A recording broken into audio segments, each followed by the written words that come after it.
दोस्तों रतन India power की बात करें तो स्टॉक में आज हमने पॉजिटिव क्लोजिंग तो देखी है, लेकिन कोई बड़ी तेजी नहीं बन रही है। स्टॉक धीरे धीरे काफ़ी नीचे आ गया है। क्या ऐसे में आने वाले समय फिर से ये सिंगल डिजिट में जा सकता है या फिर यहाँ पे एक अच्छे खरीदारी की संभावना बन रही है? क्या कह रहे हैं मार्केट एक्सपर्ट? और यहाँ पे एक बहुत बड़ी गुड न्यूज निकल के आ रही है पावर सेक्टर को लेकर। आने वाले समय पावर सेक्टर के लिए सरकार की तरफ से कुछ बड़ी अनाउंसमेंट हो सकती है और ऐसे में रतन इंडिया पावर जो बहुत ही पुरानी पावर सेक्टर की कंपनी है उसको कुछ बेनिफिट मिल सकता है।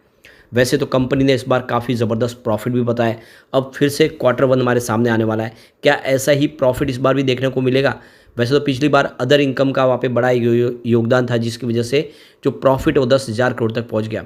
इस बार क्या संभावना बनेगी जानने की कोशिश करेंगे इस वीडियो के माध्यम से, और क्या इस लेवल पे खरीदारी की जा सकती है। लेकिन फ्रेंड, उससे पहले अगर आप पहली बार हमारे चैनल पे आए तो चैनल को सब्सक्राइब कर दीजिए, एक बेल आइकॉन दबा दीजिए ताकि जब भी नया वीडियो बने पहला नोटिफिकेशन आपको मिले। वीडियो पसंद आए तो लाइक से जरूर कीजिए। चलो फ्रेंड्स, वीडियो स्टार्ट करते हैं। मैं हूँ आपका दोस्त एस बी दवे और हमारे अपने चैनल ऑनलाइन कमाई में आपका बहुत बहुत स्वागत है। तो सबसे पहले आज के कारोबार की बात करें तो स्टॉक की शुरुआत हुई पॉजिटिव 17.50 पर, क्लोजिंग कल की थी 17.29 के आसपास। इंट्राडे में 17.58 का हाई भी बना, लेकिन जो लो है वो 17 का है। तो देख सकते हो कि स्टॉक के अंदर गिरावट भी हुई, कुछ तेज़ी भी बनी, लेकिन अंत में लगभग फ्लैट क्लोजिंग देखने को मिली है 17.30 के आसपास, जहाँ पे 0.05% की तेज़ी थी, या यूँ कह सकते हैं कि लगभग फ्लैट ही क्लोज हुआ, सिर्फ कहने मात्र के लिए ग्रीन था। ओवरऑल आप देखें तो पिछले कई दिनों से स्टॉक दबाव में और धीरे धीरे नीचे आ रहा है। आप ये क्लियरली देख सकते हो कि इसकी जो प्राइस है 18 तारीख को लगभग 19.5 के आसपास थी, और क्लोजिंग आप देखें तो 19 से नीचे हुई थी 18 तारीख को। उसके बाद स्टॉक लगातार दबाव में रहा। जो स्टॉक लगभग 20 रुपये के आसपास ट्रेड कर रहा था, वो आप ये देख सकते हो क्लियरली कि गिरते हुए 26 तारीख को 17 के आसपास आ गया। यानी जो स्टॉक 19 के आसपास था वो गिरते हुए 17 तक आया, और आप देख सकते हो कि उसके बाद में अभी फ़िलहाल वो इसी दायरे में ट्रेड कर रहा है। पिछले 4-5 ट्रेडिंग सेशन से देखें तो स्टॉक हमें 17 के आसपास ही दिखाई दे रहा है, क्योंकि 27 को इसने वैसे 16.96 का इंट्राडे में लो बना दिया था, और वो देख सकते हो कि जो क्लोजिंग है वो काफ़ी नीचे रही थी, लेकिन फिर 70 के आसपास इसने क्लोजिंग दी है। इससे एक बात तो समझ में आ रही है कि पिछले 5 ट्रेडिंग सेशन से जो हम देख रहे हैं कि 17 के आसपास क्लोजिंग दे रहा है, एक इसका सपोर्ट बनता हुआ दिखाई दे रहा है, और लग रहा है कि यहाँ से बाउंस बैक दे सकता है स्टॉक। लेकिन अभी फ़िलहाल बहुत जल्द बड़ी तेज़ी की संभावना नहीं दिख रही है। इसमें वॉल्यूम भी कुछ कम हो चुका है। पिछले 1 महीने पहले इसका 6 करोड़ का पूरा डिलीवरी बेस काम हुआ था, और वॉल्यूम इसके पीछे था कि उसमें ASM लिस्ट स्टेज 4 में था। 1 वीक की बात करें तो 5 करोड़ का वॉल्यूम होता, 3 करोड़ की डिलीवरी उठाई गई थी।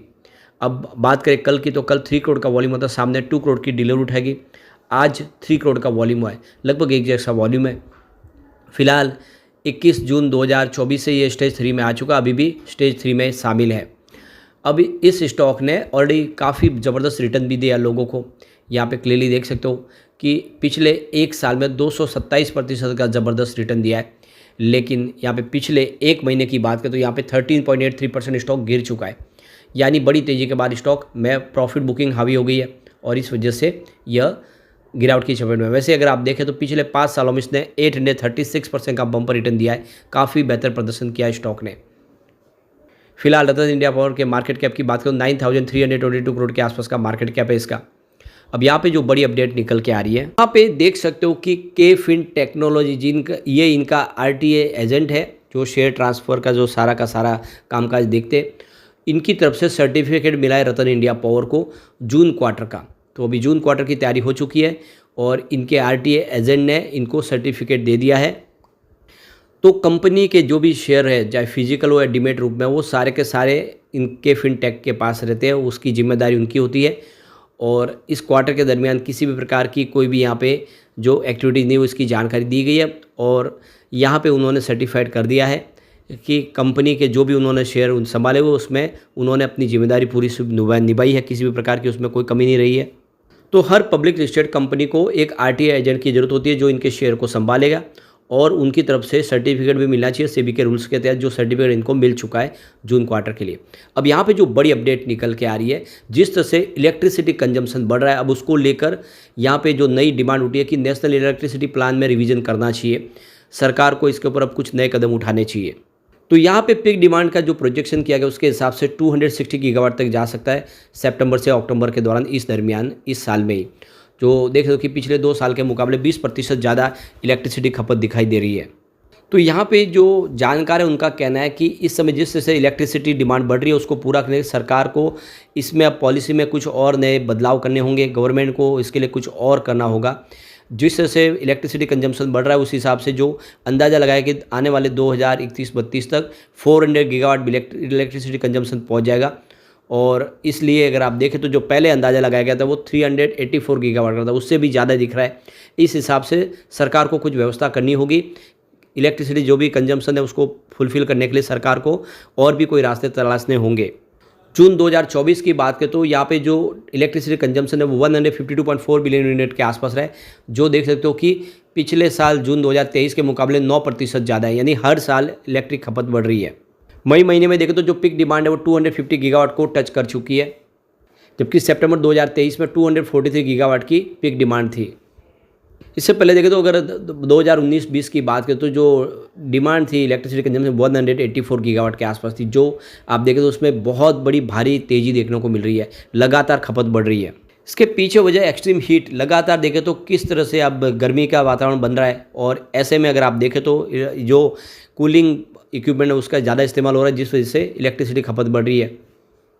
ऐसे में सरकार को इस समय कुछ नए थर्मल पावर प्लांट यूनिट और शुरू करने चाहिए। आने वाले समय सरकार को आखिर जो मेन जरिया है वो थर्मल पावर प्लांट है, तो उसमें और बढ़ोतरी करनी होगी। इसके अलावा जो ब्लेंडिंग इंपोर्ट कोल है उसका इस्तेमाल और बढ़ाना होगा।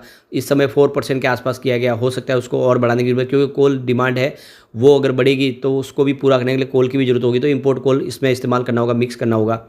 इसके अलावा सेक्शन 11 इलेक्ट्रिसिटी एक्ट 2023 में कुछ और बदलाव करने होंगे, जिसके माध्यम से आप देखें तो कोल बेस्ड पावर प्लांट के लिए सरकार को नए फैसले लेने होंगे। इसके अलावा डोमेस्टिक कोल प्रोडक्शन की वो भी इंक्रीज करना होगा, और कुछ नई कोल माइंस को आप देखें तो नीलामी करनी होगी। तो ये सारे फैसले सरकार को करने होंगे। इसके अलावा डिस्कॉम की फाइनेंशियल विजिबिलिटी को भी और इम्प्रूव करना होगा। इस समय डिस्कॉम काफ़ी ज़्यादा लॉस में चल रहे, उनके लिए भी कुछ रास्ते तलाशने होंगे। इस समय देखें तो 67,000 करोड़ के आसपास कैश लॉस है, तो ये सारे जो है अभी भी प्रॉब्लम है। इसके लिए इनको सरकार को कोई ना कोई बड़ी रणनीति बनानी होगी। तो देख सकते हो कि आने वाले समय सरकार अभी कुछ नए और फैसले ले सकते हैं, जिससे रतन इंडिया पावर को तो बेनिफिट होगा, क्योंकि जिस तरह से इलेक्ट्रिसिटी कंजम्पशन बढ़ेगा तो पावर कंपनियों को तो फ़ायदा होगा ही होगा। अब इसकी परफॉर्मेंस देखें तो आप देखें तो कंपनी लगातार लॉस में थी। 2021 में देखें तो 2.63 थाउजेंड करोड़ का इनका रेवेन्यू था, और 0.94 थाउजेंड करोड़ का कंपनी को लॉस हुआ था। 2022 की बात करें तो कंपनी को 3.67 थाउजेंड करोड़ का रेवेन्यू मिला और 1.98 थाउजेंड करोड़ का लॉस हुआ। 2023 में रेवेन्यू गिर के 3.56 थाउजेंड करोड़ के आसपास आ गया, और लॉस 1.87 थाउजेंड करोड़ के आसपास रहा, यानी 2023 तक कंपनी लगातार लॉस में थी।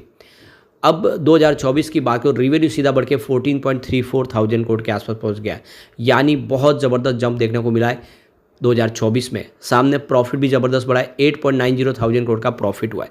तो इस बार जो अदर इनकम की वजह से अगर आप देखें तो प्रॉफिट तो बढ़ा है, लेकिन आपको ये भी ध्यान रखना चाहिए कि सामने कंपनी का रेवेन्यू बढ़ा है, यानी बिजनेस बढ़ा है, और ये एक बहुत बड़ा शुभ संकेत है जो इशारा कर रहा है कि आने वाले समय एक ज़बरदस्त तेज़ी आ सकती है फिर से, और स्टॉक फिर दौड़ सकता है। लेकिन अभी फ़िलहाल इसके लिए जो सबसे बड़ी प्रॉब्लम है कि NCLT की इसके ऊपर अभी भी प्रक्रिया चल रही है, वो बंद होनी चाहिए। अगर आने वाले समय अगर कंपनी नीलामी की तरफ आगे बढ़ती है तब तो प्रॉब्लम हो सकती है, लेकिन ऐसा संभावना कम है, क्योंकि कंपनी के पास कैश फ्लो भी आए और कंपनी कुछ बड़े फैसले ले रही है, और अपने कुछ प्लांट भी बेच के कंपनी वहाँ से भी फंड रेज करे, जिससे लग रहा है कि आने वाले समय मुसीबतें कम हो सकती है। ऐसे में रतन इंडिया पावर जो काफ़ी कम प्राइस में मिल रहा है, हो सकता है कि आने वाले समय ये 3 डिजिट में भी चला जाए, तो दाव लगाया जा सकता है लॉन्ग टर्म का नजरिया लेके। लेकिन फ्रेंड, कोई भी इन्वेस्टमेंट करने से पहले अपने फाइनेंशियल एडवाइस बड़े ले ले, या अपना खुद का रिसर्च करें, क्योंकि मैंने वीडियो आपके एजुकेशनल पर्पज़ के लिए ही बनाया। वीडियो पसंद आए तो लाइक से जरूर कीजिए और चैनल को सब्सक्राइब कर दीजिए। Thank you friend.